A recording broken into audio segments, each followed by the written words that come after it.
بسم الله الرحمن الرحيم والصلاة والسلام على سيدنا محمد صلى الله عليه وسلم وعلى آله وصحبه أجمعين.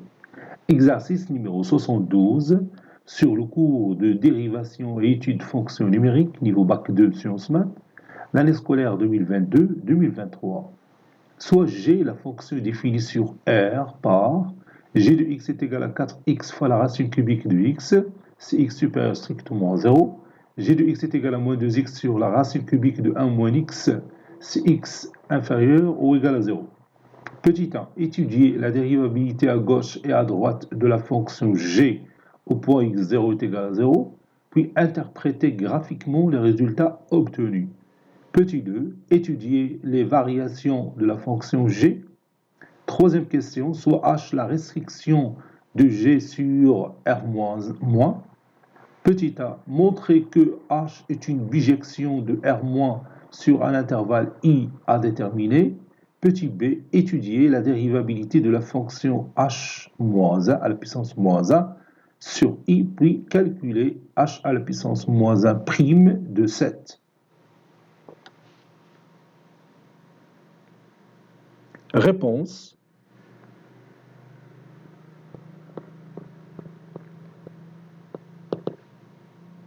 Petit 1. Étudions la dérivabilité à gauche et à droite de la fonction g en x0 est égal à 0. Donc je vais écrire ça. Petit 1. Étudions la dérivabilité de la fonction g à gauche et à droite de g en x0 est égal à 0. Limite.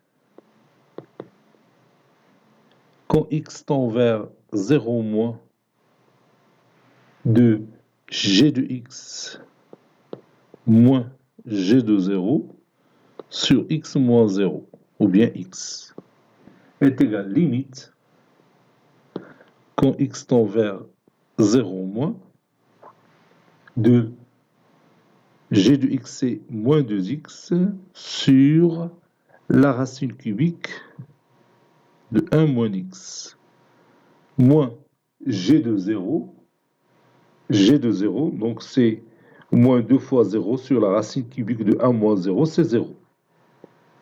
Le tout sur x. Et je peux réduire par x. Ça donne limite quand x tend vers 0 moins de moins 2 sur la racine cubique de 1 moins x. Et maintenant, je peux remplacer tranquillement x par 0.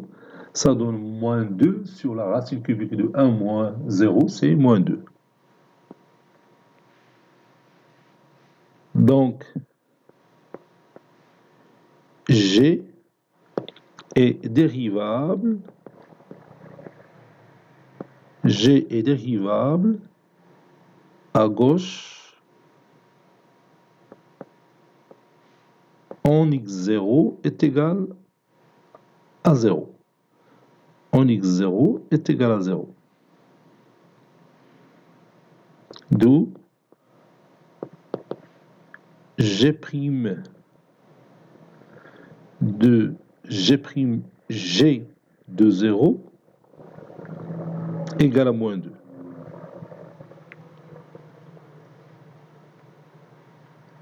Passons maintenant à la dérivée à droite en 0. Limite quand x tend vers 0 plus de g de x moins g de 0 sur x est égal limite quand x tend vers 0 plus, et je remplace cette fois-ci g de x par 4x fois la racine cubique de x moins g de 0, c'est toujours 0, sur x. Et je peux réduire par x.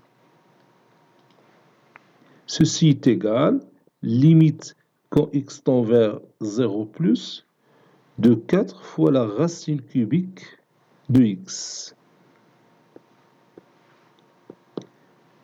C'est 4 fois la racine cubique de 0, c'est 0. Donc, g est dérivable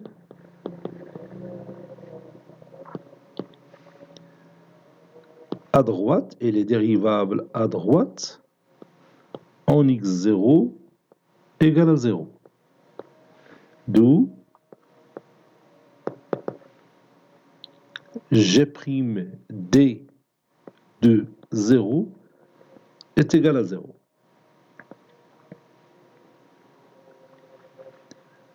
Remarque,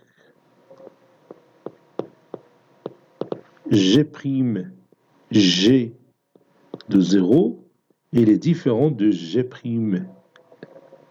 D de 0. Donc, G n'est pas dérivable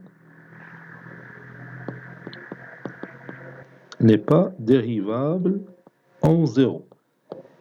Là, de met une dérivée à gauche, et là, de met aussi une dérivée à droite en 0, mais il n'est pas dérivable en 0. Maintenant, l'interprétation géométrique. L'interprétation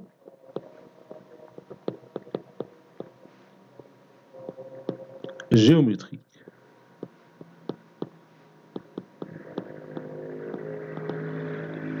La demi-tangente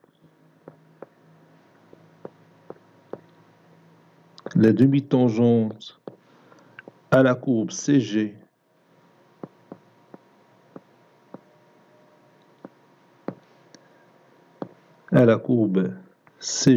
de la fonction G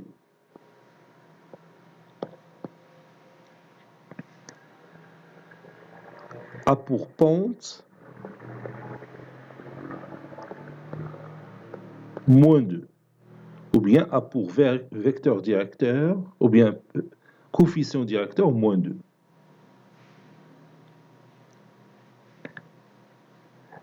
La demi-tangente à la courbe CG a pour pente moins 2, à gauche en 0, à gauche en x0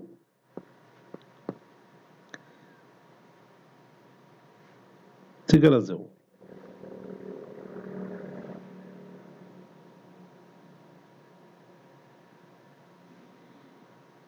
La demi-tangente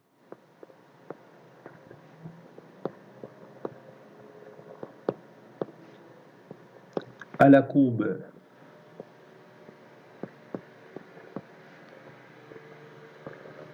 CG à droite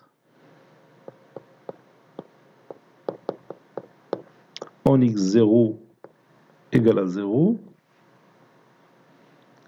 est parallèle à l'axe des abscisses.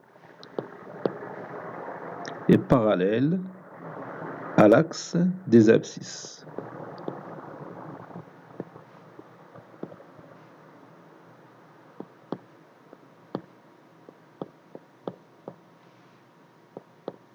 Car la pente est nulle, ou bien car le coefficient directeur est égal à 0, car la pente est nulle.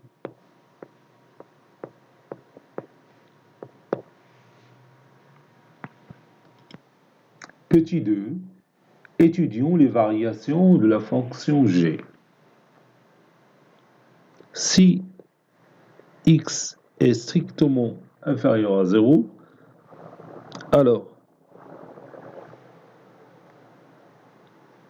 g de x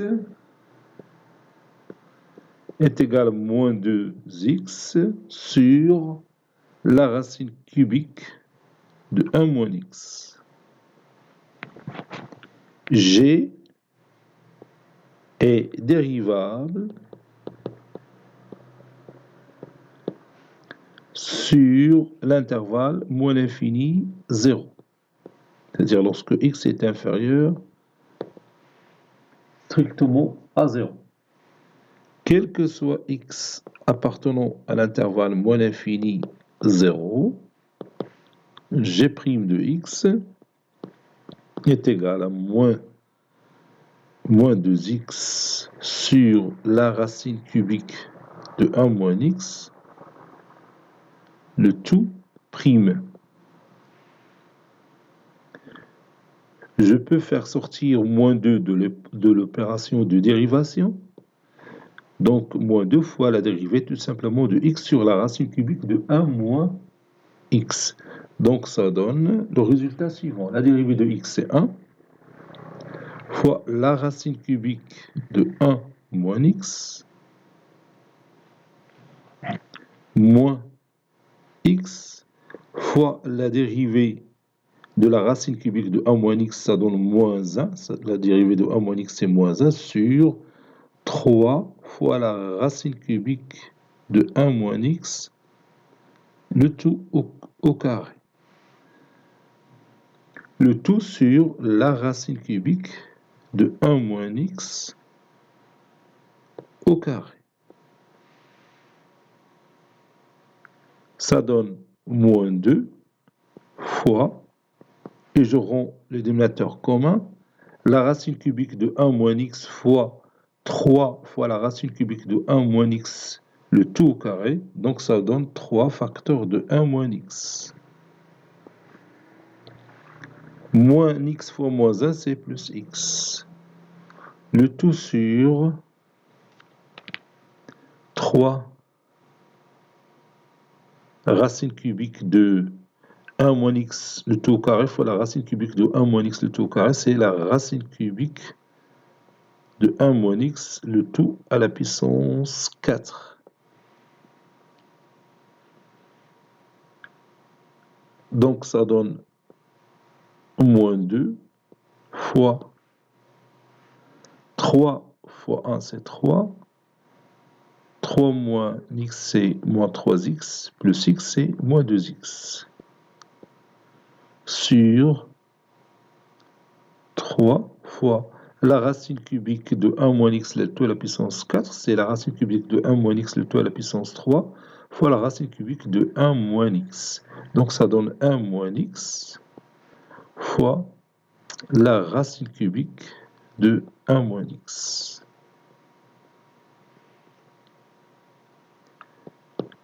Je peux faire entrer le signe moins ici, donc ça donne 2 fois 2x moins 3. Le tout sur 3 facteur de 1 moins x fois la racine cubique de 1 moins x.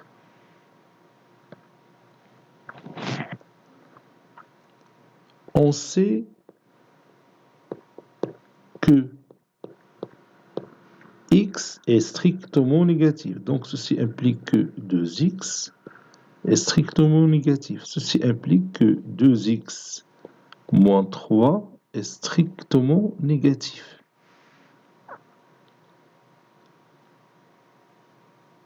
Moins x est strictement positif. Ceci implique que 1 moins x, il est strictement positif. Donc ceci implique que g' de x est strictement négatif, quel que soit x appartenant à l'intervalle moins l'infini 0.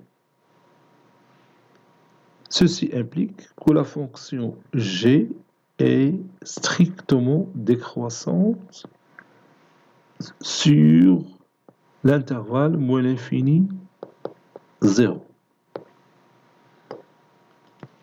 Maintenant, si x strictement positif, alors dans ce cas, g de x est égal à 4x fois la racine cubique de x. G est dérivable sur l'intervalle 0 plus l'infini ouvert. Quel que soit x appartenant à cet intervalle 0 plus l'infini, g' de x est égal à 4x fois la racine cubique de x. Le tout prime. Je peux faire sortir 4 à l'extérieur et je dérive seulement x racine cubique de x. La dérivée de x c'est 1, donc 1 fois la racine cubique de x plus x fois la racine cubique de x prime. Ça donne 1 sur 3 la racine cubique de x au carré.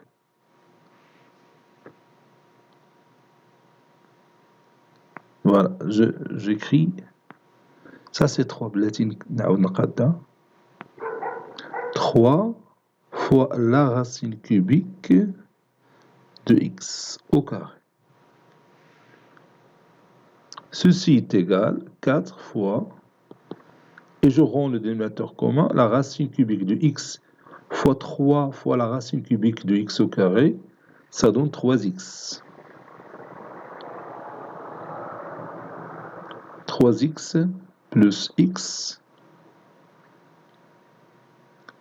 le tout sur 3 racines cubiques de x au carré.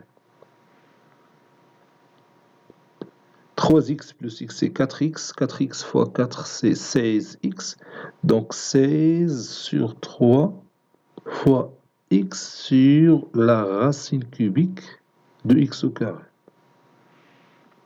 X est strictement positif, donc x sur racine cubique de x au carré fois 16 sur 3 est un nombre strictement positif. Et comme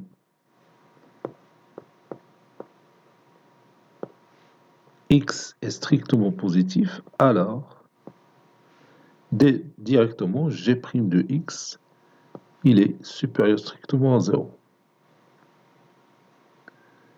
Maintenant, je dresse mon tableau de variation de la fonction g. Tableau. Bon, mais on calculer les limites, donc je vais calculer les limites d'abord.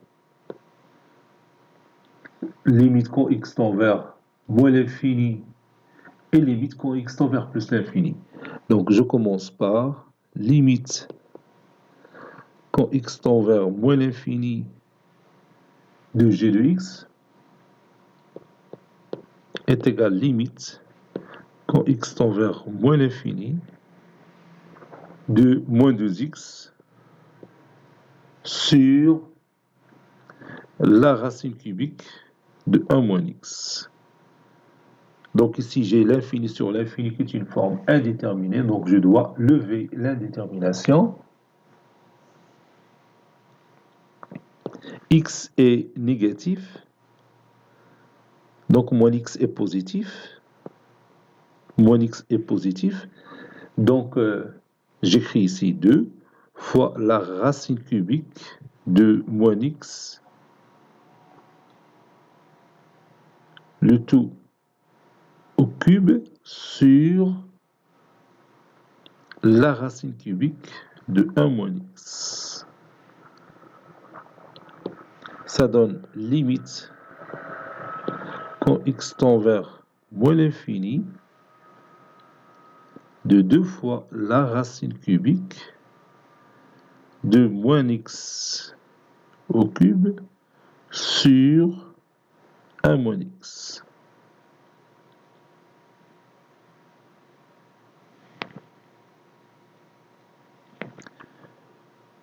Donc je vais lever encore l'indétermination, ça donne limite quand x tend vers moins l'infini de 2 fois la racine cubique. Je peux factoriser le dénominateur par x, et je réduis par x, ça donne moins x au carré.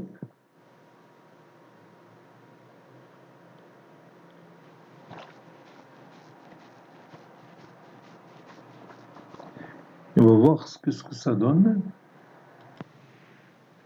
Oui, ça donne moins x au carré sur 1 sur x moins 1. Quand x tend vers moins l'infini, 1 sur x, ça tend vers 0. Donc 1 sur x moins 1, ça tend vers moins 1. Donc moins l'infini sur moins 1, c'est plus l'infini. Et la racine cubique de plus l'infini, c'est plus l'infini, fois 2, c'est toujours plus l'infini. Et je continue. Maintenant, limite quand x tend vers plus l'infini de g de x est égal limite quand x tend vers plus l'infini de 4x fois la racine cubique de x. Quand x tend vers plus l'infini, 4x ça tend vers plus l'infini, la racine cubique de x ça tend vers plus l'infini fois plus l'infini, c'est plus l'infini. Et maintenant, je dresse mon tableau de variation de notre fonction f.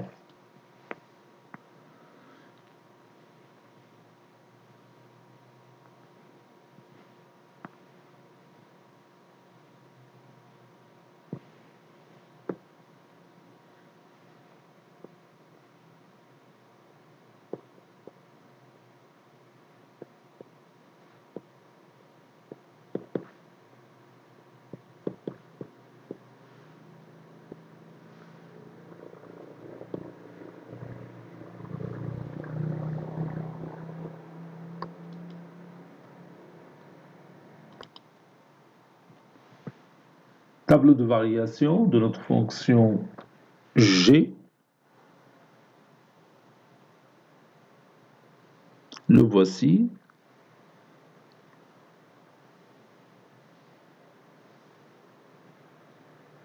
Ici, x qui varie de moins l'infini à plus l'infini.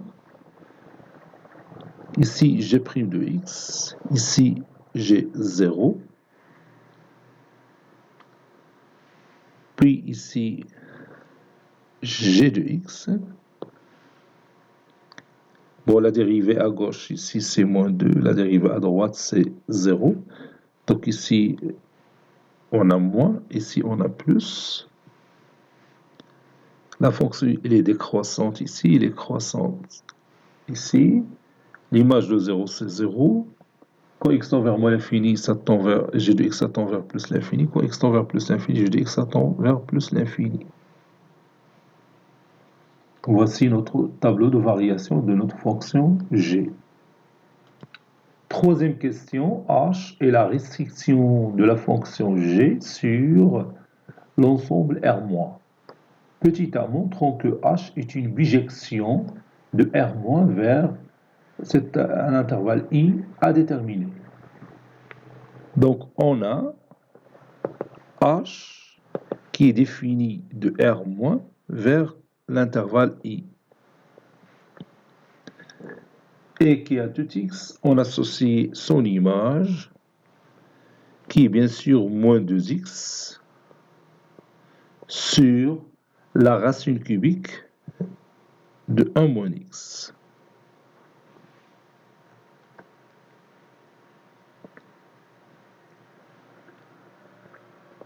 Le domaine de définition de la fonction h, bien sûr, c'est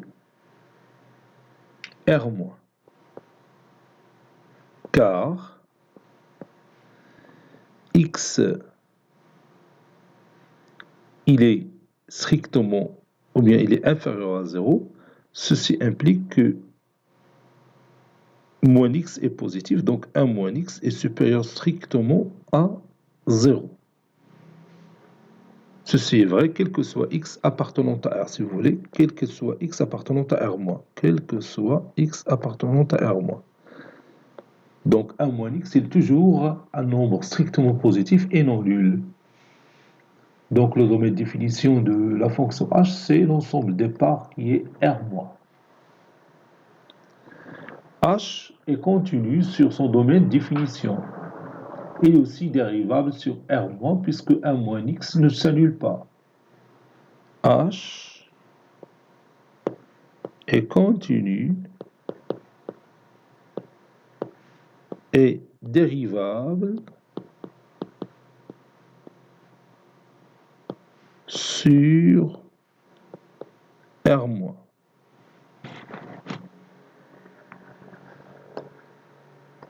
Et on a déjà vu que la fonction g, il est strictement décroissante sur l'intervalle moins l'infini 0.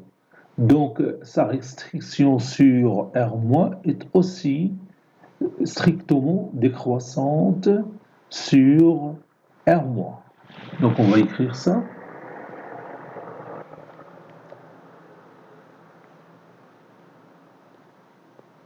On sait que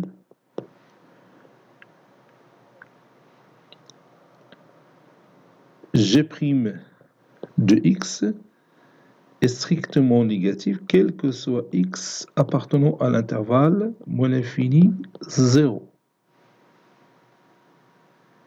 Donc, h' de x est aussi strictement négatif, quel que soit x appartenant à l'intervalle moins l'infini 0. Ceci veut dire que h est strictement décroissante sur l'intervalle moins l'infini 0.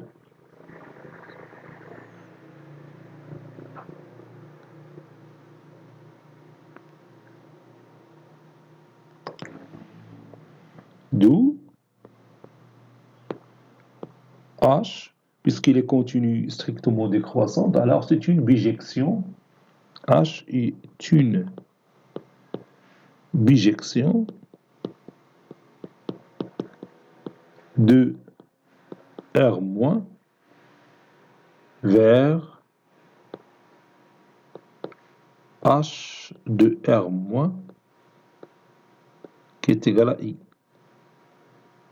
Et on va déterminer cet intervalle I. H de R- est égal à H de l'intervalle moins l'infini 0.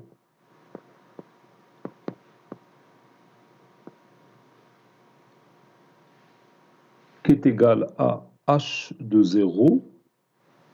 L'intervalle H de 0 limite de H de x quand x tend vers moins l'infini, puisque la fonction H est strictement décroissante. Ceci est égal H de 0 limite quand x tend vers moins l'infini de H de x. H de 0, c'est 0. Limite de H de x quand x tend vers moins l'infini, c'est aussi limite de G de x quand x tend vers moins l'infini, c'est plus l'infini. C'est déjà calculé. Étudions la dérivabilité de h-1 sur i. h-1 est la réciproque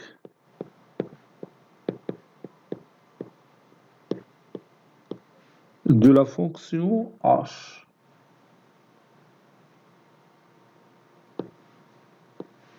h-1, elle est définie de l'intervalle i, c'est-à-dire de l'intervalle 0 plus l'infini,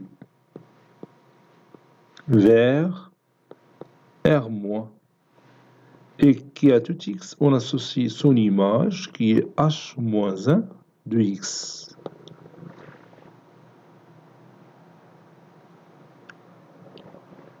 H est bien sûr dérivable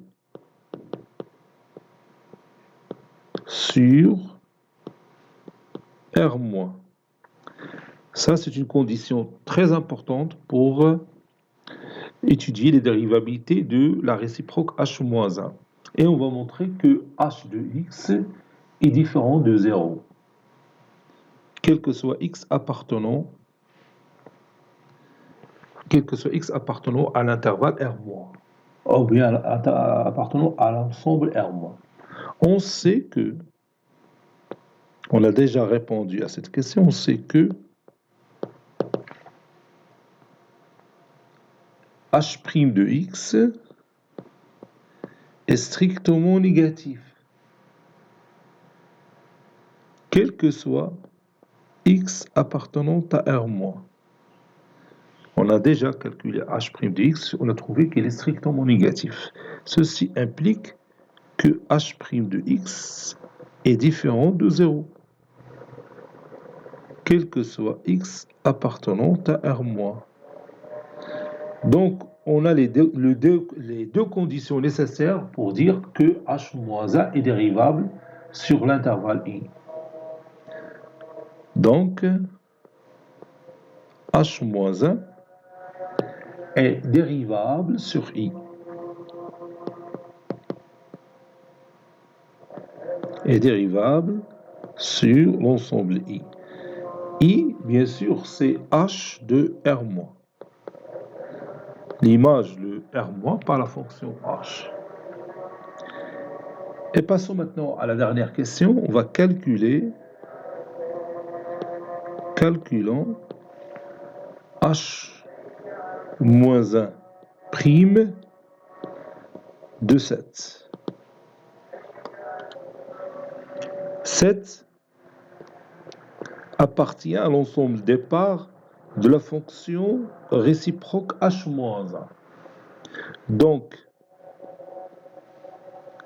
il existe un unique x qui appartient à R- tel que h de x égale à 7. Et on va chercher ce x. H de x égale à 7. Ceci équivaut à moins 2x sur la racine cubique de 1 moins x est égal à 7. Ceci équivaut à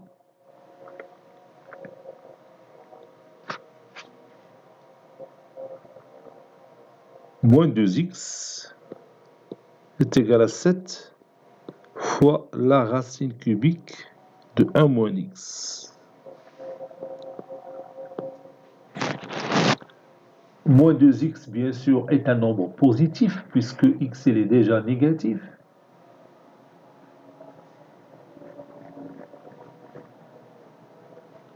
Donc, ça donne la racine cubique de moins 2x, le tout au cube, est égal à la racine cubique de 7 à la puissance 3 fois la racine cubique de 1 moins x. Et je peux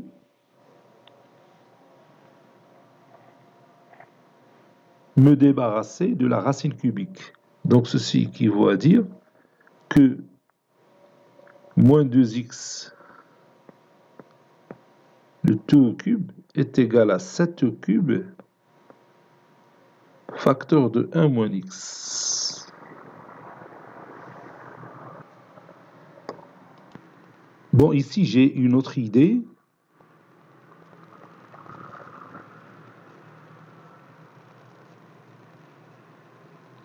Regarde ici. Si je remplace x par moins 7, 1 moins 7 c'est 8, et la racine cubique de 8 c'est 2, 2 fois 7 c'est 14. Ici, si je remplace x par moins 7, ça donne moins 2 fois moins 7 c'est 14. Donc x est égal à moins 7. C'est la solution de l'équation moins 2x qui est égale à 7 racine cubique de 1 moins x. Pourquoi je sais que c'est la seule solution? Parce que j'ai déjà dit que l'équation a une unique solution. إلا رجعنا للور بنا نلقاو هاد x il est unique. 7 il appartient à l'intervalle 0 plus l'infini, je crois. J'ai dit il existe un unique x tel que h de x est égal à 7 puisque la fonction h est bijective, n'est-ce pas? Donc x est égal à moins 7.